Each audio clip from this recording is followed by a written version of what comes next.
श्री कृष्ण 16 कला संपूर्ण थे या 64 कला? वे कलाएं कौन सी थी?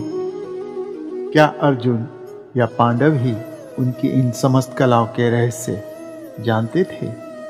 इन दुर्लभ कलाओं के बारे में जानने के लिए वीडियो अंत तक देखें।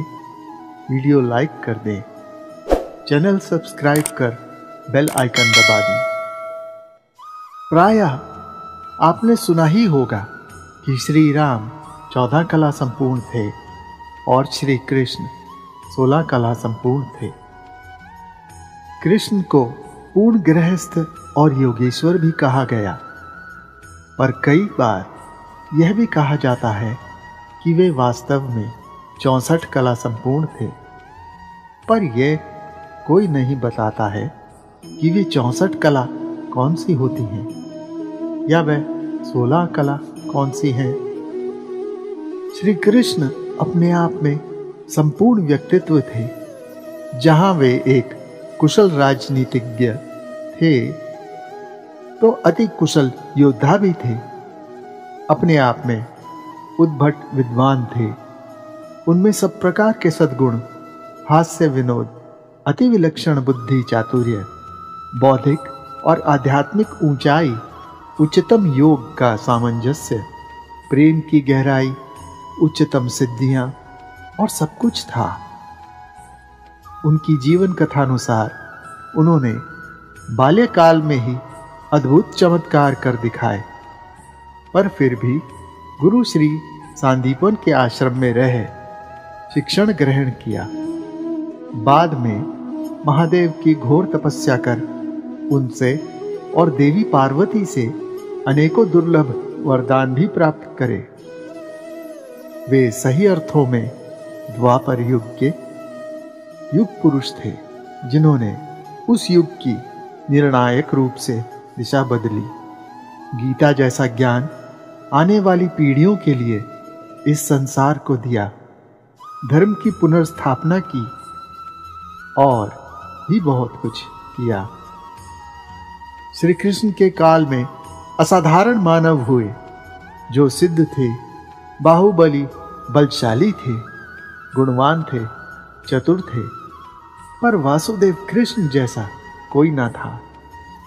वे इन नरों में नारायण थे। वे थे 16 कला या 64 कला संपूर्ण। वे कलाएं जो दूसरों में न थीं। भगवान शिव के देवी पार्वती को बताए अनुसार ये 16 कलाएं हैं: मूलाधार, स्वादिष्ठान, मणिपुर, अनाहत, विशुद्ध, आज्ञा, बिंदु, कलापर, निर्वाधिका, अर्धचंद्र, नाद, नादांत, शक्ति, व्यापिका, समना और उन्मना। इन 16 कलाओं का विकास और कुंडलिनी जागरण हो ऊर्ध्वगामी होती है, तब साधक की खेचरी मुद्रा प्रारंभ हो जाती है और ऐसा होने पर वह शिवात्मक गुरु शिष्य से संबोधित हो जाता है।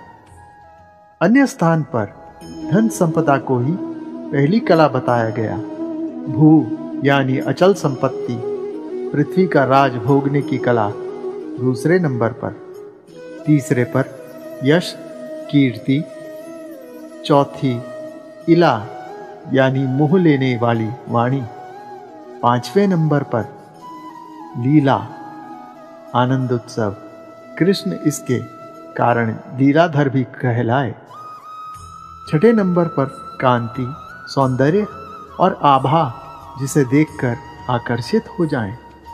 7वें नंबर पर विद्या है, जिसमें मेधा और बुद्धि है।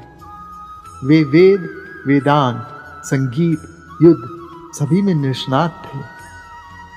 8वें नंबर पर विमला, पारदर्शी होने की कला और सबके साथ समान व्यवहार करना। जैसे महारास के समय सब गोपियों को एक समान ही उन्होंने अपने संग होने का अनुभव कराया। 9वीं कला का प्रदर्शन उन्होंने महाभारत युद्ध के समय दिया, जो उत्कर्षिणी है, शक्तिशाली प्रेरणा देने और नियोजन करने में समर्थ है। 10वीं कला ज्ञान और विवेक है। 11वीं कला क्रिया यानी कर्मण्यता है। 12वीं योग और चित्त का लय है। इस कला के रहते साधक का मन आत्मा में केंद्रित हो जाता है। इसी कला के कारण वे योगेश्वर भी कहलाए। 13वीं कला प्रहवी या अत्यंतिक विनय है। संपूर्ण रूप से सब स्थितियों का संचालन करते हुए भी अहंकार रहित रहना, विनयमय रहना। 14वीं कला सत्य है। वे सर्वदा धर्म की रक्षा के लिए सत्य चाहे कटु भी हो उसे चतुराई से कह ही देते थे। 15वीं कला का नाम ईसना है, जिसका प्रभाव अधिपत्य है। ऐसा व्यक्ति आवश्यकता पड़ने पर लोगों पर अपने प्रभाव का एहसास दिलाता है। इस कला के उदाहरण स्वरूप उन्होंने मथुरा निवासियों को द्वारिका में बसने के लिए तैयार किया था। और 16वीं कला अनुग्रह और उपकार है। बिना प्रयत्युकार की भावना से लोगों का उपकार करना। जब भक्त पूर्ण भावना से इनका बनकर इनके पास जाता तो उसकी हर मनोकामना पूरी करते, बिना कुछ अपने लिए उम्मीद रखे। वास्तव में पूर्व में बताई 16 स्थितियां जैसे मूलाधार से आज्ञा और अन्य बाद में बताई 16 कलाओं को विकसित करने लगती हैं। यानी कि जो 16 स्थितियां भगवान शिव ने बताई वे कुंडलिनी योग इन बाद में बताई 16 कलाओं का सामंजस्य है। ग्रंथों के अनुसार जिन 64 कलाओं का वर्णन है वह इस प्रकार है।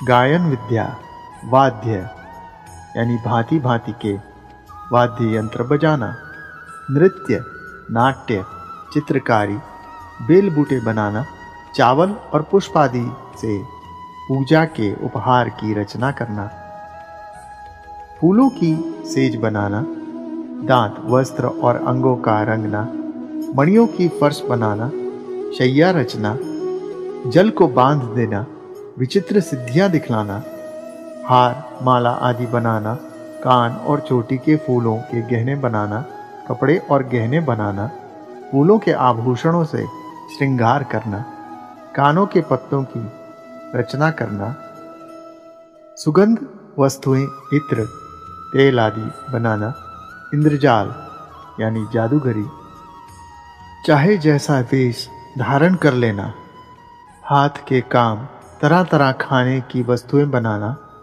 तरह तरह के पीने के पदार्थ बनाना, सुई का काम, कठपुतली बनाना, नाचना, पहले प्रतिमा आदि बनाना, कूटनीति, ग्रंथों के पढ़ने की चतुराई, नाटक, आख्यायिका आदि की रचना करना, समस्या पूर्ति करना, पट्टी, बेट, बाण आदि बनाना, गलीचे, दरी आदि बनाना, बढ़ई की कारीगरी, ग्रह आदि बनाने की कारीगरी, सोने चांदी आदि धातु तथा हीरे पन्ने आदि रत्नों की परीक्षा, सोने चांदी आदि बना लेना यानी किमियागरी, मणियों के रंग को पहचानना, खानों की पहचान, वृक्षों की चिकित्सा, भेड़, मुर्गा, बटेर आदि को लड़ाने की रीति, तोता, मैना आदि की बोलियां बोलना, उच्चाटन की विधि, केशों की सफाई का कौशल,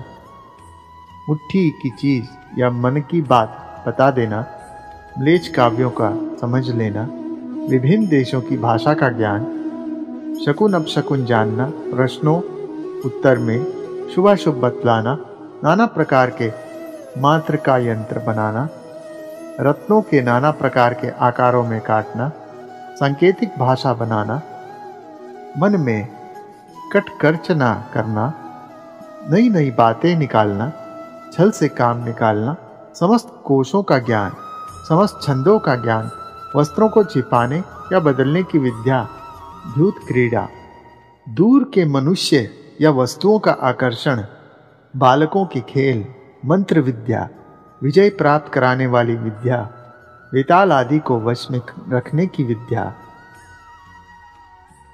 तो देखा आपने कि हमारे प्रिय योगेश्वर श्री कृष्ण कैसे कैसे गुणों से संपन्न थे।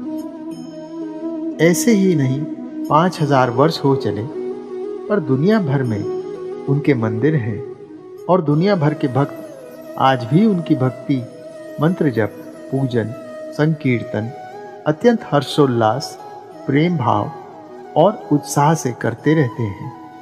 और पूरे जगत के मनुष्य जिनमें उनका भक्ति रस जागृत हुआ, वे गोप और गोपी बने उनके दीवाने हैं। आशा है आपको यह वीडियो और जानकारी पसंद आई।